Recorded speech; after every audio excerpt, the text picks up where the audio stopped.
My expectations are pretty low because the SCO is a pretty symbolic organization. It doesn't have the shared values like, say, NATO does or Article 5, even though President Trump seems uncomfortable talking about it these days, that NATO does.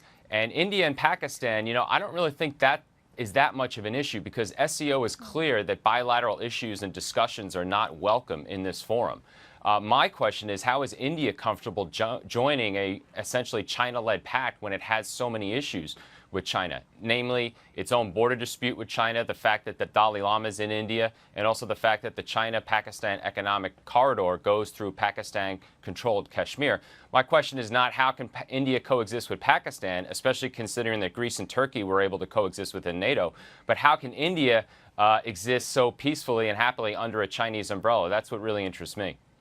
So the overall objective of this meeting is to combat the three evils of what this group describes as extremism, terrorism and separatism. The Economist has a fantastic piece this morning which adds a fourth to that list, and it says Western democracy. Would you agree?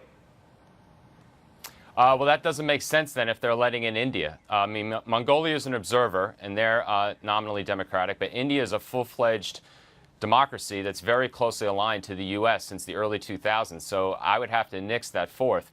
But certainly on separatism, that is a key issue for China. It's why it wasn't totally comfortable with Russia's annexation of Crimea. And definitely in the Xinjiang region of Western China, terrorism is a very strong concern, as it is for Russia on its southern flank. So I would agree with 3 of the 4.